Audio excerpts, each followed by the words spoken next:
Masterclass de Manuel Bompard sur LCI face à des chiens de garde, des vrais chiens de garde, Rutel Krief, Pujadas, l'anglais, donc toute la petite crème, néo-libéral, néo-réac, tout ce que vous voulez.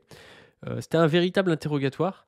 Vraiment, j'ai rarement vu un truc aussi de mauvaise foi. Alors bon, c'est déjà souvent de mauvaise foi contre la France insoumise, mais là, c'était n'importe quoi. C'est-à-dire qu'il fallait répondre d'accusations qui n'étaient même pas réelles. C'était coup sous la ceinture sur coup sur la ceinture. Et je trouvais que Manuel Bompard était très bon. Et c'est cool parce que Manuel Bompard, c'est quelqu'un que j'ai pas toujours trouvé très bon, moi. Au début, je me disais, oui, bon, ok. Je me disais, il est intelligent, il est bon, c'est un bon stratège, mais ça ira jamais plus loin. Et en fait, plus ça va, plus je le trouve bon. Alors peut-être qu'aussi il travaille sur ça, et qu'en travaillant, il arrive à développer ses capacités orales et tout, mais là, je le trouve vraiment, vraiment bon. Il est bien au-dessus d'un type, par exemple, comme Ruffin, où on sait qu'il a un peu du mal, il bégaye un peu, et voilà, c'est pas forcément cool. Pareil, pendant le live que vous pouvez aller voir, la brèche avec Raphaël Arnaud, Paul Hellec et Dr Zoé, on parlait de Roussel à un moment donné, on disait Roussel, il n'est pas convaincant parce qu'il n'est pas convaincu par le programme. Et donc, du coup, on voit qu'il bégaye aussi un peu, mais au sens figuré cette fois-ci. Et du coup, c'est pas super. Bompard, c'est une muraille, c'est-à-dire qu'il assume le programme, il répond à tous les coups sous la ceinture, et j'ai trouvé ça très bien. Alors on va se mater un petit peu tout ça. Ça s'est passé donc le mercredi, je crois, c'était le mercredi vers 22h sur LCI. On va se regarder le premier extrait. Investi contre eux des candidats qui sont accusés de communautarisme. Je vous donne un des candidats qui sont accusés de communautarisme. Je vous donne un seul exemple.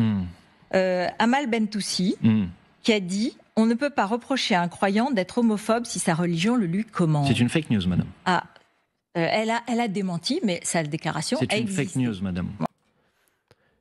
Donc, vous voyez, moi, je trouve ça vraiment, vraiment dingue. Vous avez Rutel Krief qui reprend une fake news sur Amal Bentoussi du collectif Urgence, notre police assassine. Donc vraiment quelqu'un qui est très impliqué dans la lutte contre les violences policières et qui a signé bien plus de communiqués et de pétitions, de trucs comme ça contre les LGBT-phobies que Rutel Krief. C'est-à-dire que Rutel Krief, en général, elle n'en parle pas de LGBT-phobie. Tous ces droitards là, qui aujourd'hui tapent sur Amal Bentoussi, c'est des gens qui sont plutôt dans le camp droitier, des gens qui ont été par exemple à la Manif pour tous, des trucs du genre. Alors, je ne sais pas si Rutel Krief en particulier y a été, mais on a plein de droitards aujourd'hui qui tombent sur Amal Bentoussi en nous expliquant que c'est une homophobe, qui eux-mêmes sont plutôt homophobes. Et elle reprend une fake news, comme quoi Amal Bentoussi aurait tenu ses propos, ce qui n'est pas le cas. Et là, Bompard, il s'écrase pas, il fait pas comme Olivier Faure qui dit « Ah non, moi je condamne ses propos », il dit « Bah non, non, non », il soutient, il dit « Bah, elle a jamais dit ça en fait, c'est une fake news ». Elle n'a jamais... Non, madame, vous pouvez pas faire ça. Vous pouvez pas attribuer à une personne des propos qu'elle n'a jamais tenus. En l'occurrence, c'est ce que vous êtes en train de faire. Elle a fait un communiqué hier, elle a expliqué démenti les choses de manière très simple. Elle a dit qu'elle avait été, je suis désolé de rentrer dans ce type de détails, mais qu'elle était parmi les animateurs d'une page Facebook sur les réseaux sociaux et que ce n'est... Oui, parce que c'est même pas... ils ont pas pris ça dans un tweet ou quoi, ils ont pris... Je sais pas si vous avez déjà vu, alors je l'ai pas sous la main malheureusement, mais c'est un screen d'un post Facebook, d'un compte collectif, du compte Urgence notre police assassine. C'est-à-dire que c'est pas du tout même le compte d'Amal Bentoussi. Donc déjà, c'est bizarre d'affirmer ça. Et en plus de ça, elle a dit, bah oui, mais c'est pas moi qui tenais le compte, on le tenait à plusieurs. Il y a quelqu'un qui a posté ça, je lui ai dit d'effacer, et voilà, je l'ai engueulé. Enfin, il n'y a pas de souci, quoi. Ce n'est pas elle qui avait posté ce message et que dès qu'elle a découvert que ce message avait été posté, elle en a obtenu la suppression et elle a demandé des excuses à la personne qui l'avait déposé à sa place. Donc franchement, je vous le dis sincèrement, c'est pas correct de faire ça parce que vous jetez une personne en quelque sorte en pâture en lui attribuant des propos qu'elle n'a jamais tenus. Elle a fait un communiqué, elle a dit à quel point son engagement, là en l'occurrence par exemple contre l'homophobie, était complet et total. Mais c'est ça, c'est-à-dire qu'on essaie de mettre les projecteurs sur des micro-trucs qui sont même pas vrais sur la gauche pour faire le jeu, au final, du Rassemblement national, qui est évidemment plus homophobe. Où on a vu l'autre jour Macron tenir des propos sur des trucs ubuesques, le changement de sexe en mairie, c'est vraiment des débiles, enfin voilà, des trucs transphobes. Il y en a plein, en fait, des trucs homophobes ou transphobes ou LGBT-phobes à droite. Et on va te dire, c'est la gauche qui fait ça, et puis évidemment, c'est Amal Bentounsi, donc c'est une arabe, hein, entre guillemets, c'est voilà, l'islam, ils aiment pas ils aiment pas les homos, machin, enfin vous connaissez la théorie, quoi.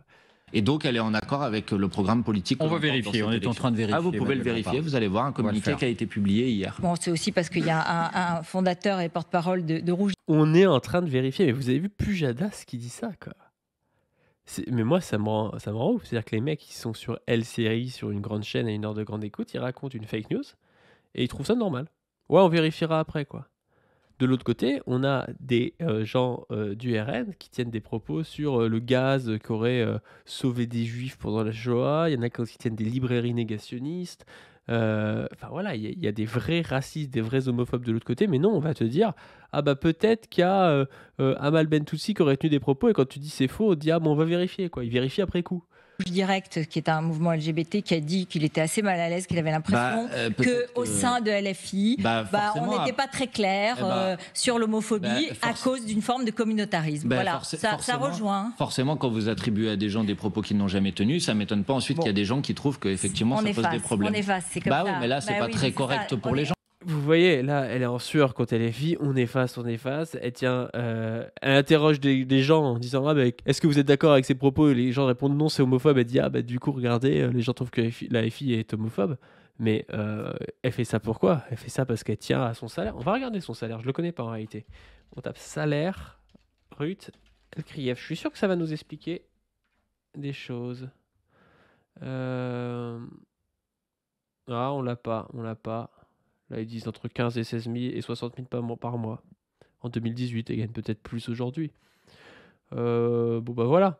Moi aussi, si j'ai gagné entre 15 et 60 000 par mois, peut-être que je cracherais sur la France Insoumise. C'est vrai que ce serait dommage d'être plus taxé, quoi.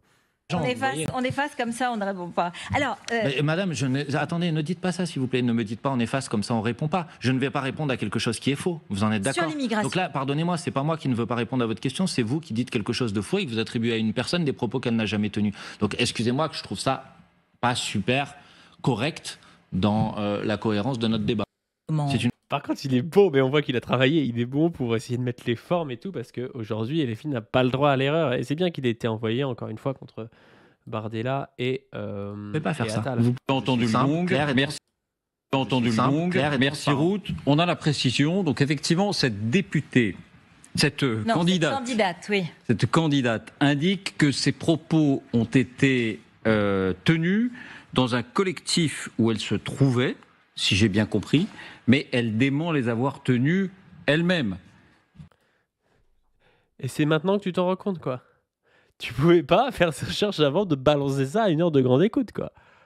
C'est fou comme tout est fait pour nuire à la France Insoumise. Et je pense qu'il y en a qui doivent se demander, pourquoi? Je veux dire, si on nous présente le RN comme les dissidents du système, pourquoi est-ce que tout le monde leur suce la bite alors que la France Insoumise, on les considère comme ça, quoi? Je veux dire, c'est évident que le projet de rupture, celui qui fait peur à la sphère médiatico-politique, il se trouve à la France Insoumise aujourd'hui. Notamment, pas que, mais je pense que la France Insoumise est centrale là-dedans.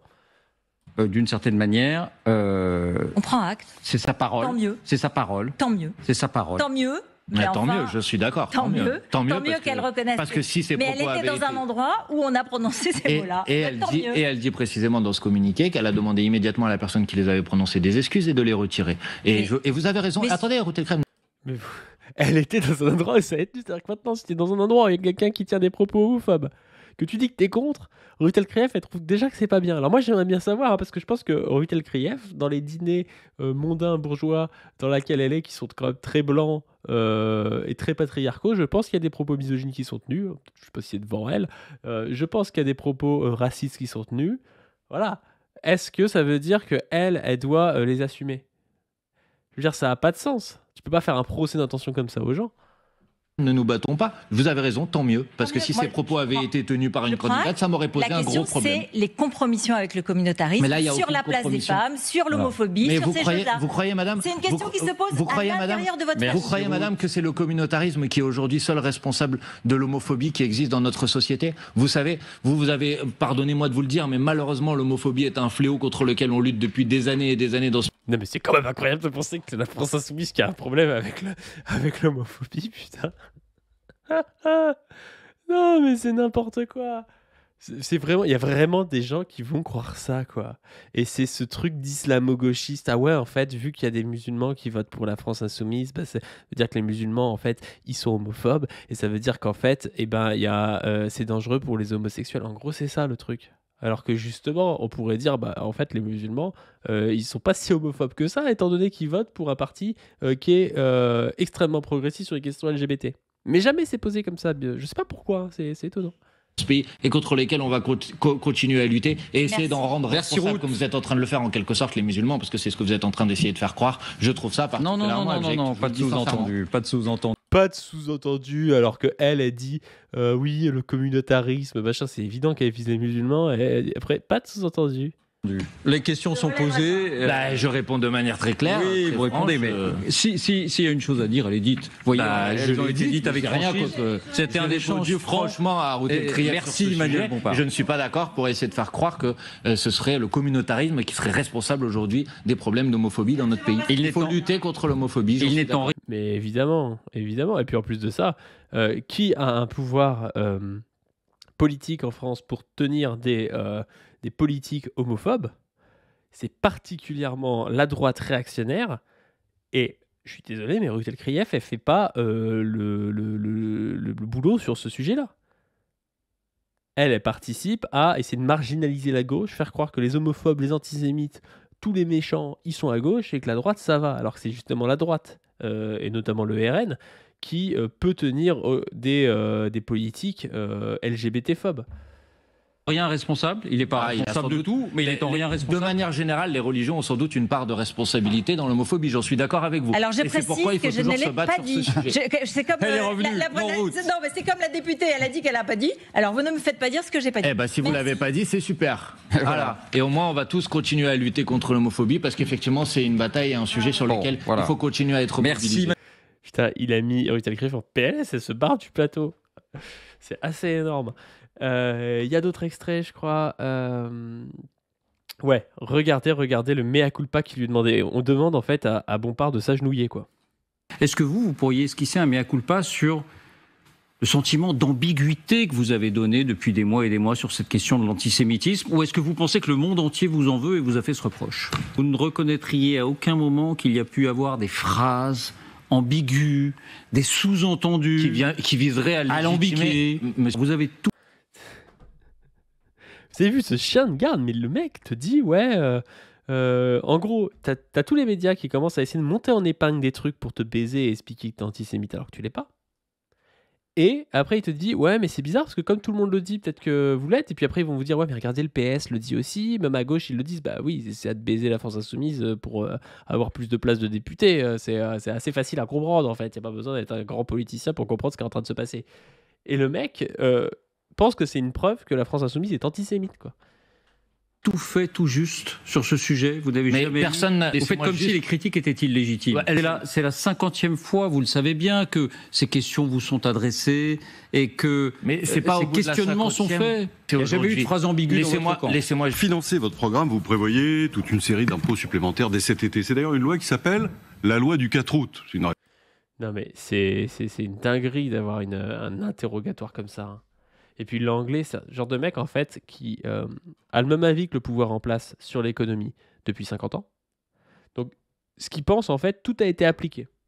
C'est-à-dire libéraliser les écoles, les hôpitaux, ouvrir les monopoles publics au marché. Tout ce que ce mec pense a été appliqué et a abouti à ce que le pays soit plus pauvre.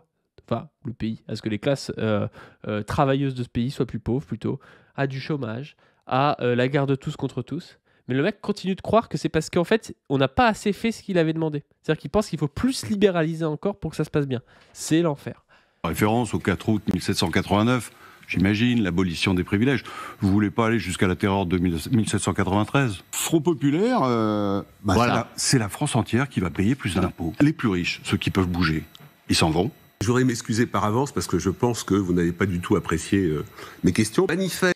Non mais vous avez vu quoi, c'est vraiment la soirée. Je vous invite à aller voir l'émission entière. La soirée c'était comme ça. Alors je vais pas vous mettre tout l'extrait parce que c'est un peu abrupt je trouve. Mais toute la soirée c'était comme ça et heureusement que Bompard a été bon parce que je vous dis le mec a eu que de la mauvaise foi en face de lui. Bon, je vous invite à regarder du coup le débat Bardella-Attal, on essaiera d'en parler sur la chaîne. Je vous invite à donner sur le Tipeee, je vous invite à me dire ce que vous en pensez, vous, de cette espèce de macartisme ambiant. Et puis je vous invite aussi à vous abonner à cette chaîne et à vous abonner à la chaîne principale. Et sur ce, je vous dis à plus.